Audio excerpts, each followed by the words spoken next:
is any formula that would you recommend to to fix the problems or help the baby with his problem?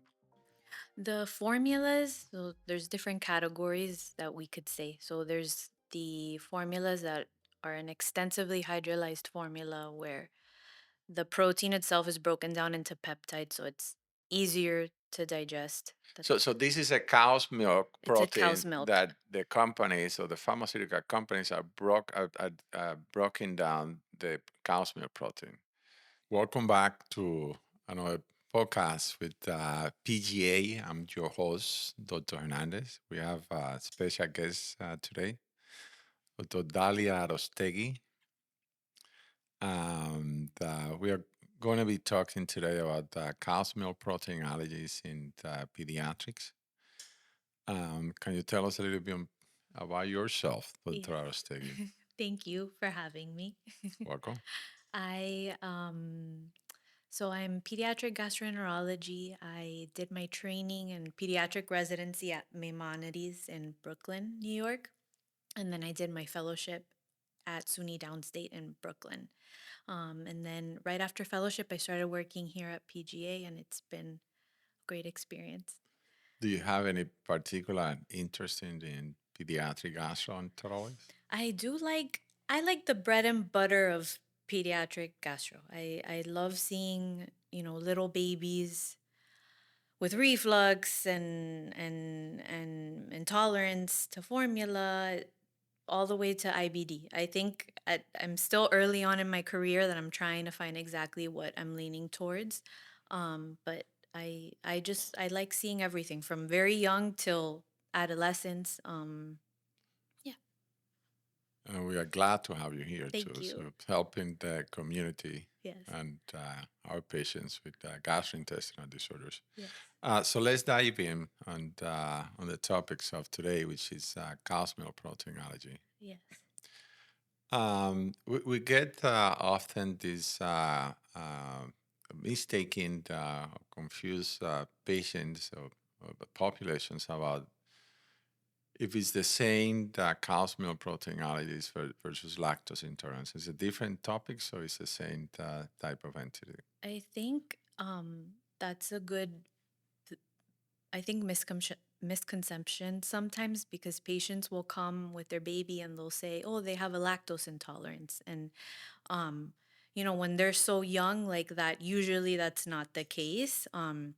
So when we're thinking about a cow's milk protein allergy, we think that it's the immune system that's causing an issue where the baby has sort of formed an allergic response to the allergen being the cow's milk versus the lactose intolerance is more of a digestive issue with the sugar in the milk. So the lactose is the sugar in the milk.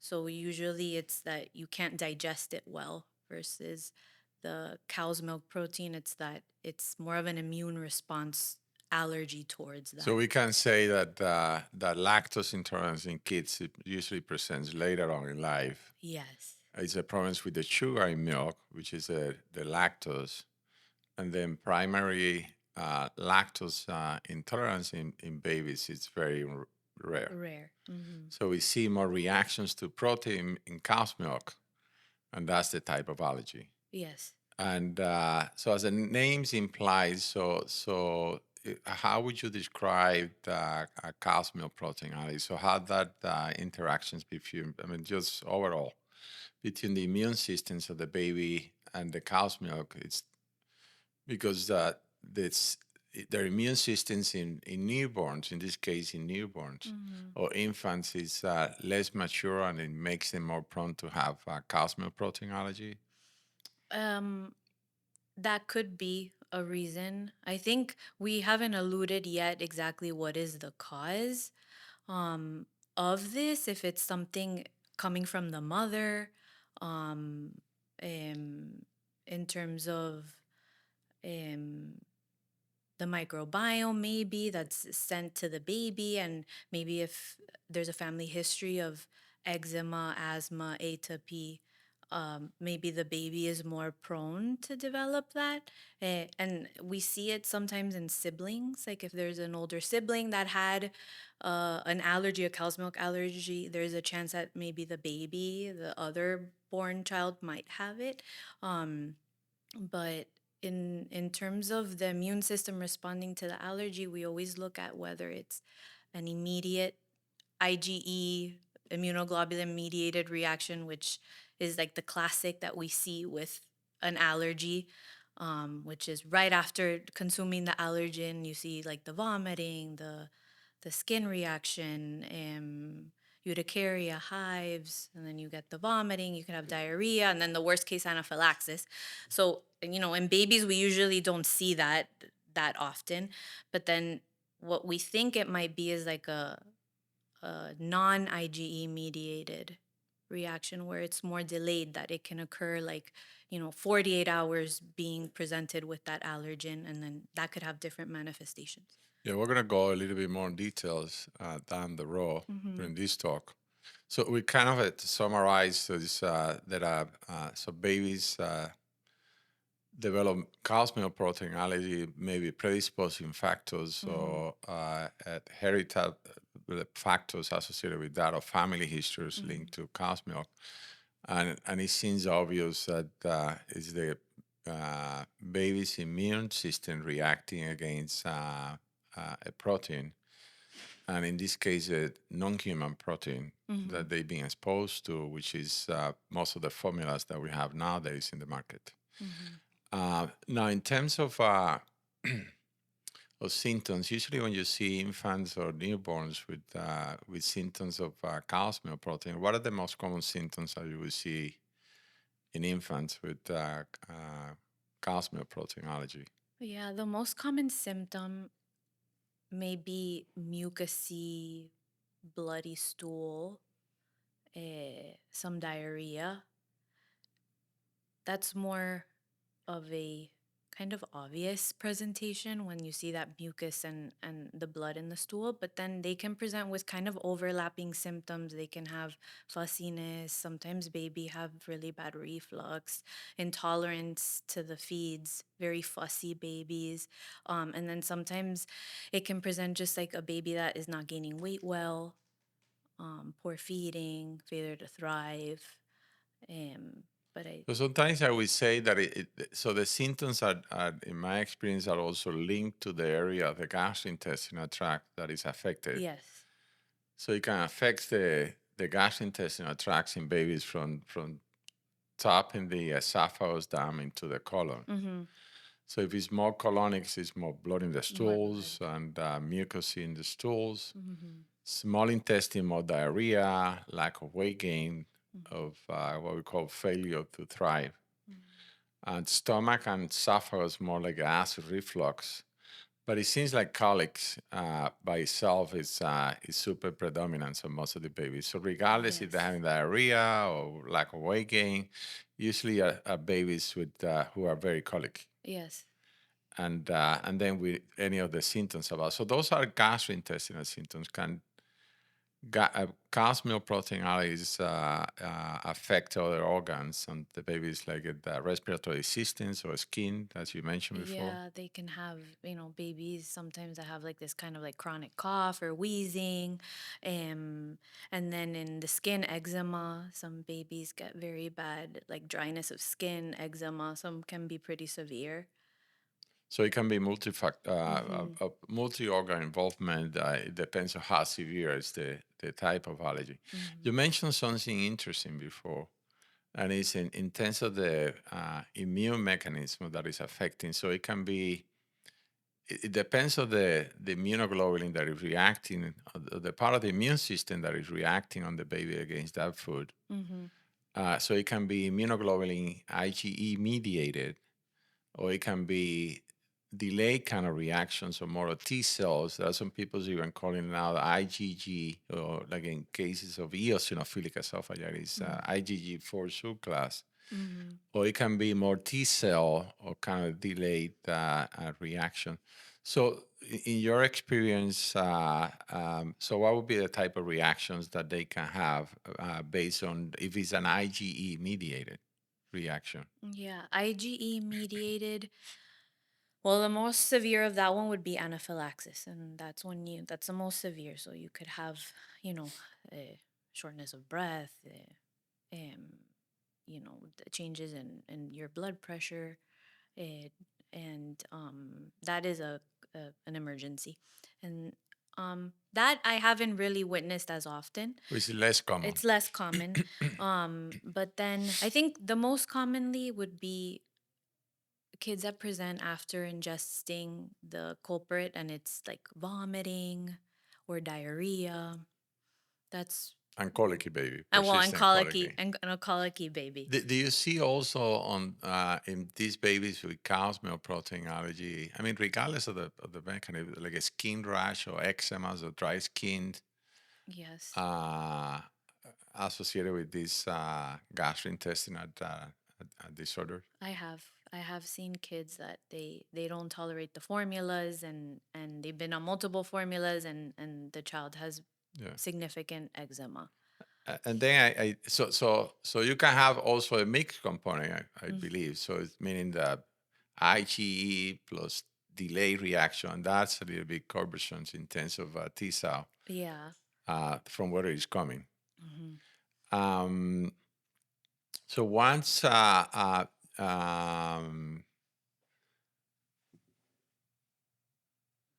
in terms of of prevention, in your experience, you see that that it's any way to prevent for babies to develop cow's milk protein allergies? To prevent cow's milk protein Yes, allergy. and more like I mean, I'm trying to go more into prenatal factors in mom's Yes, diet right.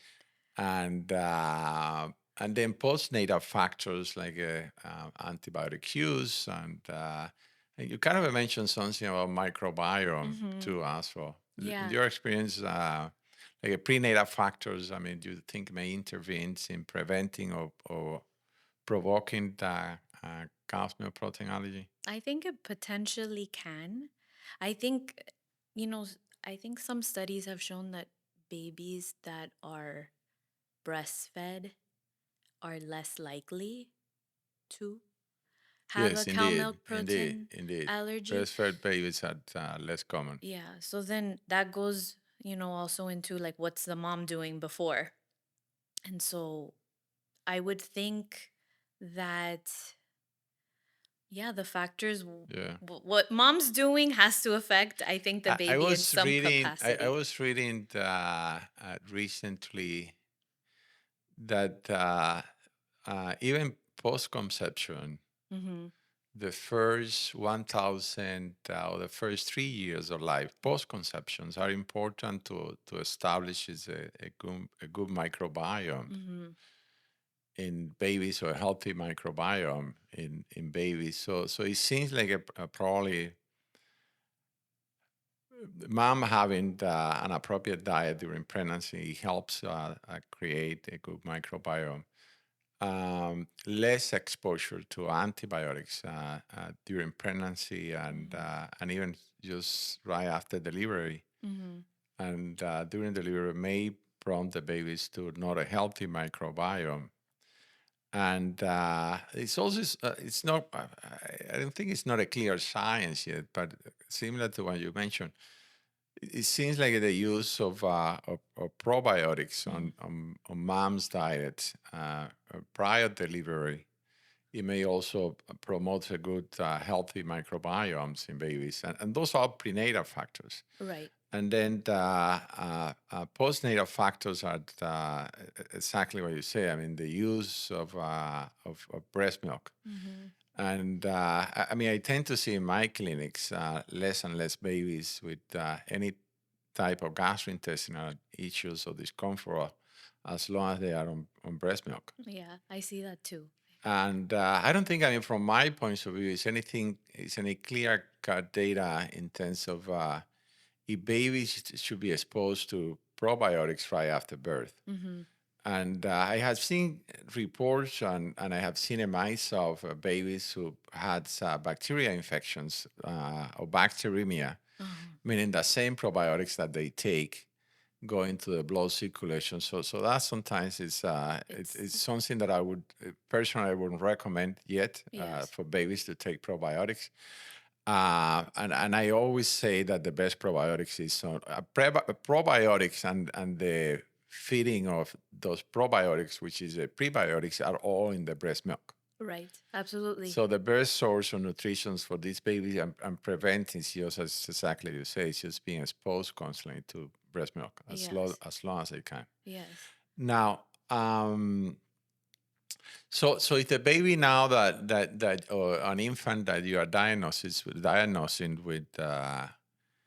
with cow's milk protein allergy, Mhm. is any formula that would you recommend to to fix the problems or help the baby with his problem? Mm.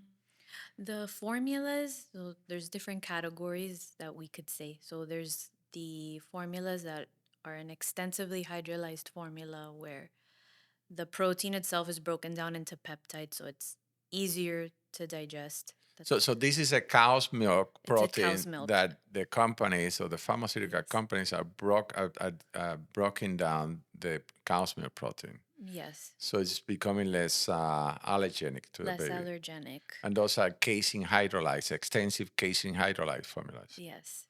Yes. And so there's multiple of those depending on the company that's making those.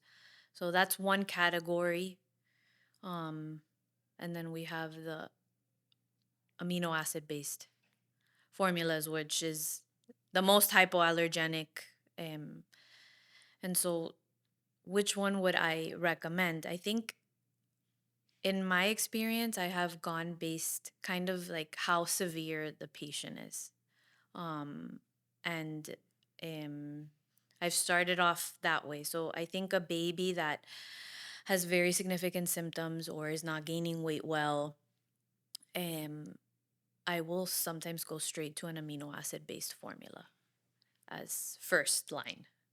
Um, and then I think there's a category of patients sometimes that the picture is a little blurred as to is it truly a milk protein allergy or is this baby just very colicky or is it just very bad reflux and maybe doesn't have those severe symptoms of a milk protein allergy and maybe I will try first that first step of the extensively hydrolyzed formula first and give it for a few weeks and see if the baby gets better.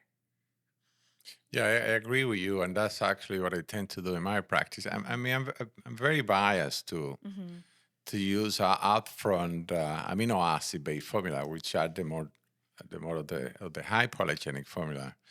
But I totally agree with you. I mean, it seems like a probably it's best to reserve the amino acids based formula in babies with cow's milk protein allergy for the most severe cases to start, or just the one that have failed that we know have failed extensive hydrolyzed casein or whey Mm-hmm. formulas. I think the downsides of moving straight as a first choice with an amino acid based formula is the cost. The So they're more cost, expensive yes, than very casein expensive. hydrolyzed.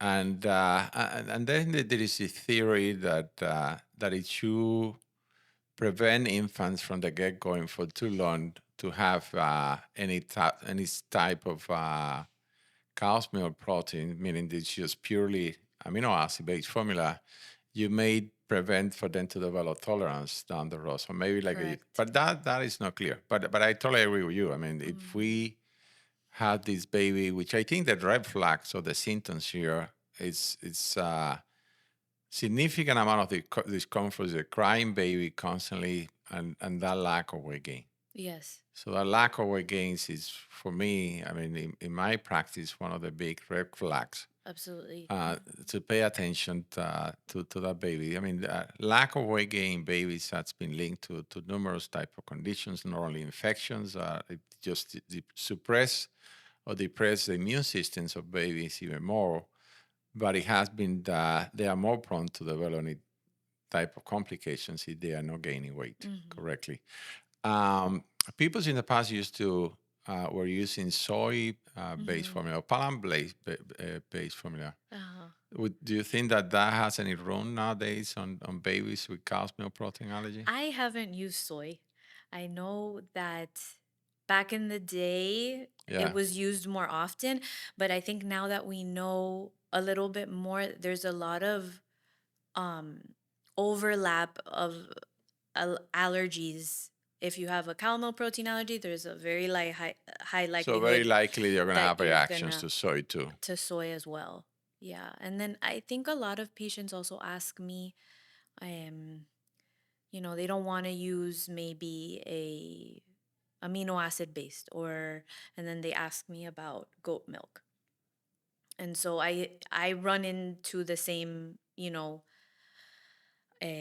recommendation that it's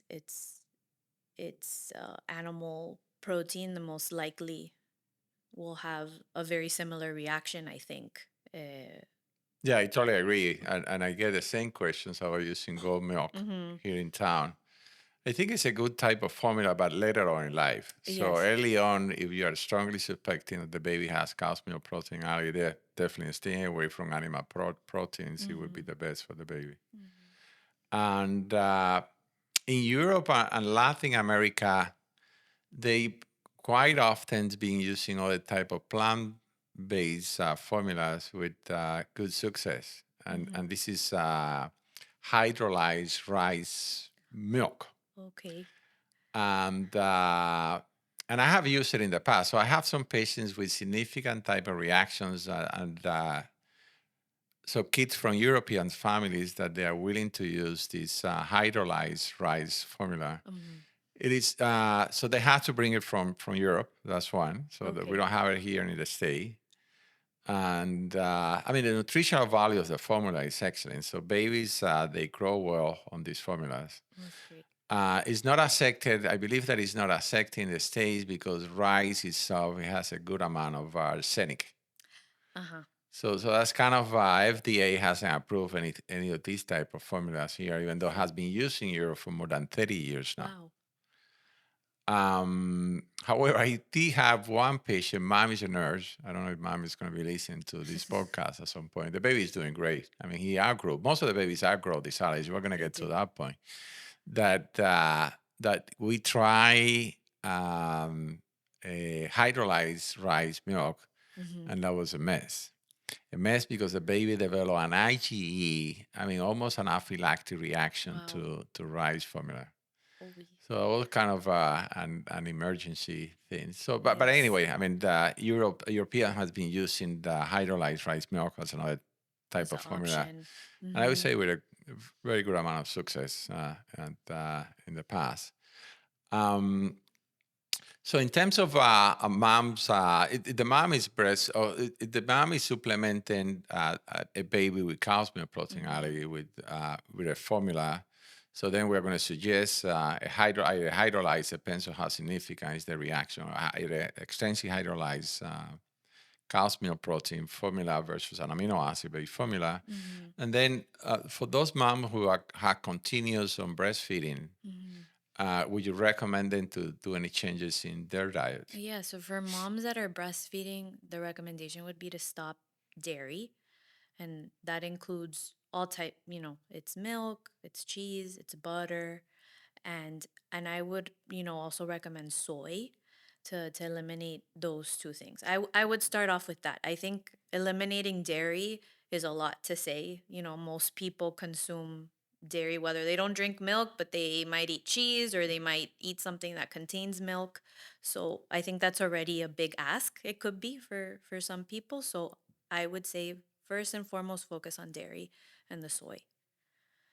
And then we Um, start. Sometimes, I mean, there can be more restrictions, depends on how the yes. baby does. Yep. But definitely, once they develop that reaction to the formula, that it can translate also into mom's diet. Mm-hmm. So, I mean, not only that the baby is going to be on a hypoallergenic formula, mommy has to be on a hypoallergenic diet as well. Correct. Um, and I mean, like you say at the beginning, it's less common to see babies with allergies if they are purely on breast milk, Yes. but we see it once in a blue. Yes, And then in that case, his mom would also recommend, even though they are not using any formula, for mom to start on strict dietary restrictions as well. correct. Yeah. And most of the time, symptoms, will improve within Yes. changes. Usually, how long would it take in your experience for to see any changes or benefits I if would, what you are doing is working? yeah, I would say at least I would give it 2 weeks.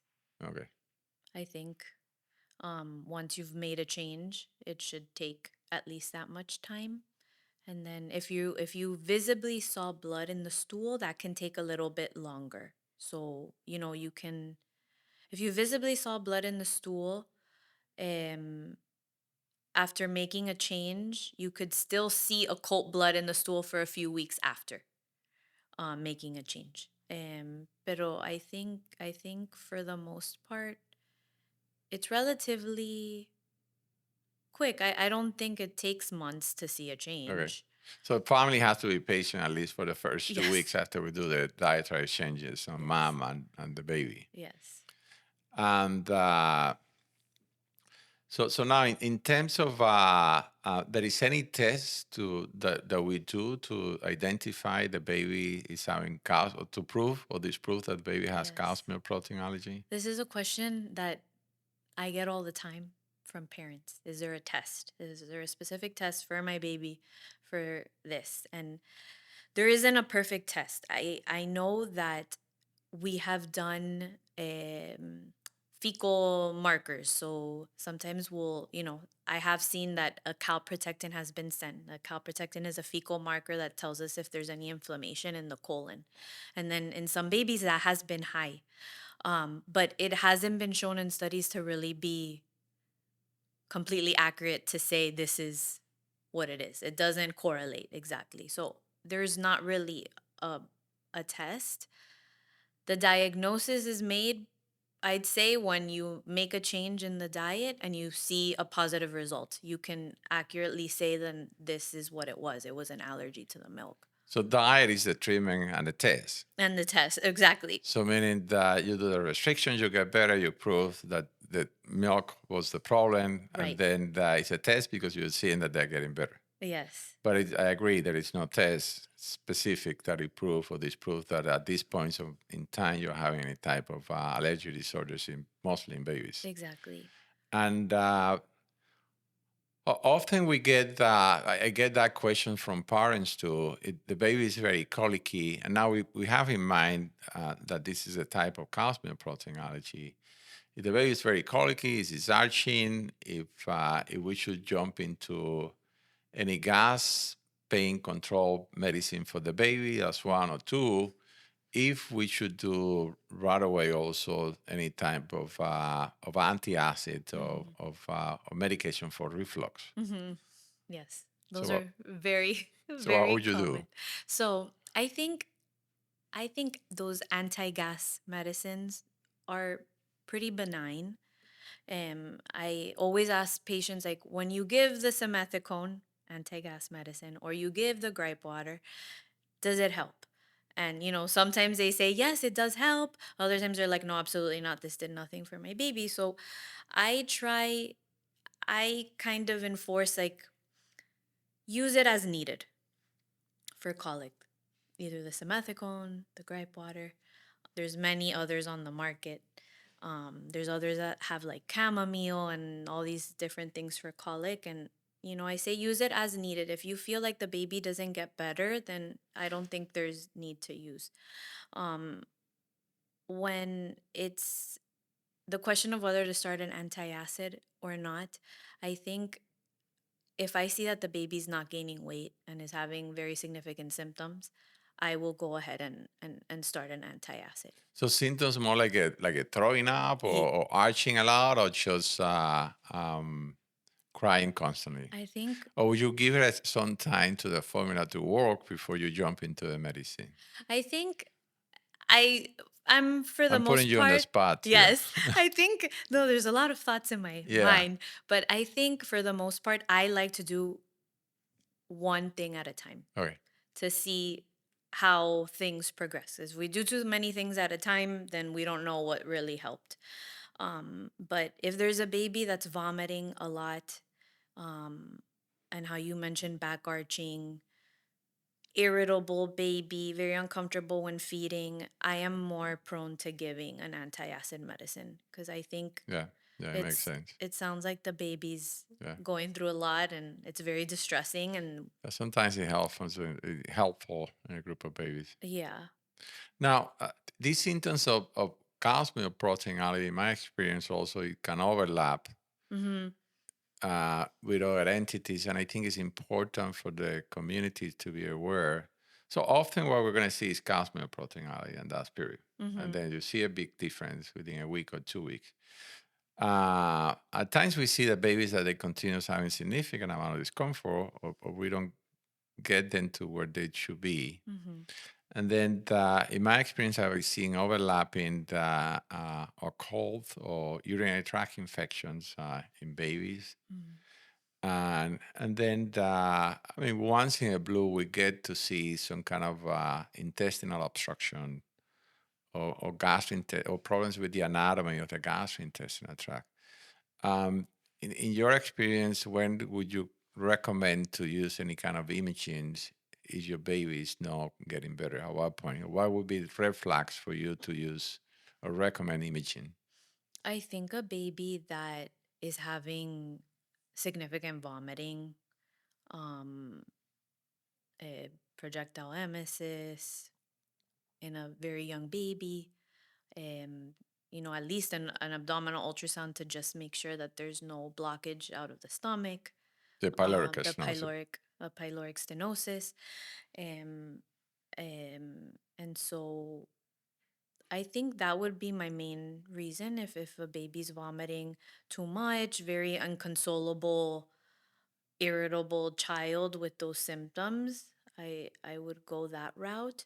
Um or a baby also that is not gaining weight and we have them on specialized formulas already and continues with this vomiting and continued symptoms of not tolerating feeds and not really getting better, not gaining weight. I think that's room to investigate if there's any anatomical abnormality. Got it. And so, in terms of prognosis, with most of the babies with outgrow it, Yes. So usually what we have seen is that by the year, most babies will outgrow this allergy to the milk protein. Um, Sometimes before the year, you can introduce um, yogurt once it's been a few months yes. after the diet change has been made and the baby starts on solids and is doing well. um I have recommended babies to try with a little bit of yogurt and see if they tolerate it, and then usually by that point they start outgrowing the allergy and it's safe. um but there's everything's a spectrum. So there's some babies that have had a very severe presentation. So I think those babies, I'm sometimes more reluctant and I wait till the year to really start introducing the cow's milk. So usually in my practice, what I would do, if the baby is on formula, uh, I would start probably trying a less hypoallergenic formula. Mm-hmm. Depends on the symptoms. I mean, how severe it was from the start.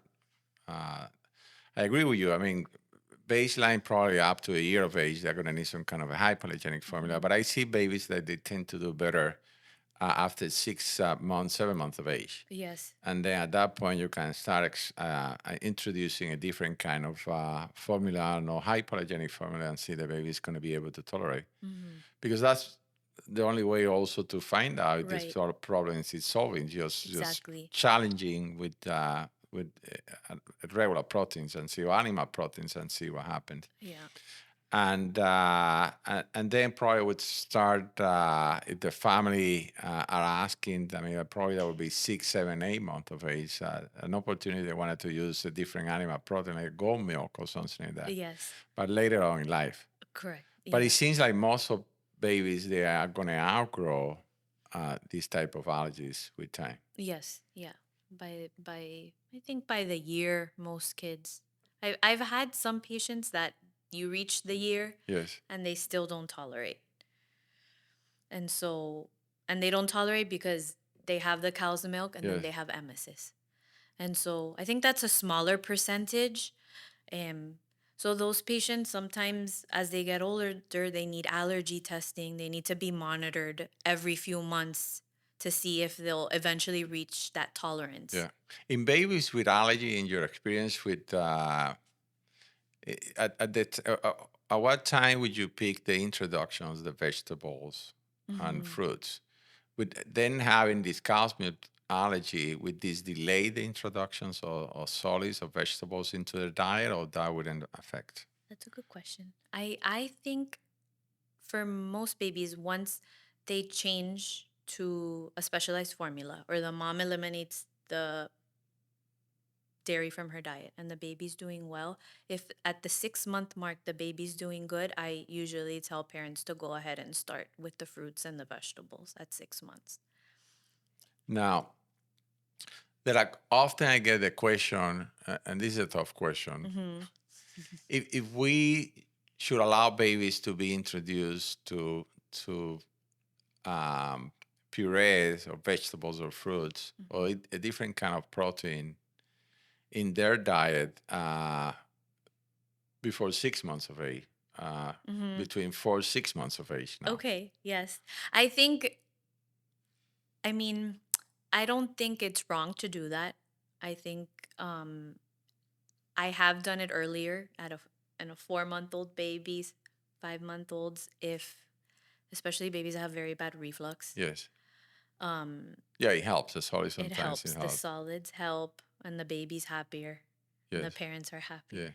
Usually, I think, I mean, there are guidelines from the WHO Uh huh. um, that is definitely the baby is exclusively breastfed. You should wait up to 6 months of age to introductions of exactly the same way that you do it. Mm-hmm. Um, there are some caveats of people that criticize a little bit that position in the sense that once the baby has head control or neck control, Mm-hmm. meaning that the swallowing mechanism is going to be a lot better for them to be able to tolerate a different kind of diet that is not liquid. Mm-hmm. And the baby has become interesting in what families are doing and Yes. starts smacking the lips Yes. and And reaching, getting maybe. interesting on food, even though they are younger than 6 months. So probably it's not a bad idea Mm-hmm. to introduce some kind of a solids, and it seems like a culture, it's social culture too, Correct. because it depends on the culture and the social cultural status of the Yes. family, like how eager they are and how baby is well developed to be able to handle some kind of vegetables or different animal proteins early on in life. Yes. But definitely having cow's milk protein early usually shouldn't we shouldn't discourage the introductions of solids or vegetable, which is usually 6 months of age. So babies earlier. Mm-hmm. It depends on how fast that baby is developing, Right. and that also helped them not in terms of nutrition, it helped them with development, Absolutely. Yeah. speech, early speech catch up, and even the motor neural development. To start Yes. eating by spoon. Absolutely. Yes. Good. That's by spoon, not in a bottle. Anything else you would like to add to the talk? Um, well, I would like to say that I think, um, you know, babies, we see so much of a range of babies that do very well with formula and others that don't do great. And so I think encouraging so much, as much as we can, for moms to breastfeed.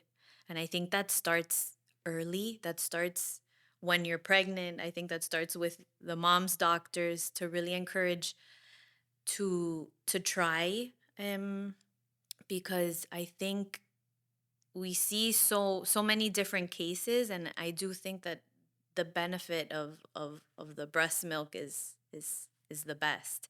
So I think really supporting moms of how to do that, if they're not able to breastfeed, but teaching them, if you can't breastfeed, you can pump, and you can find ways.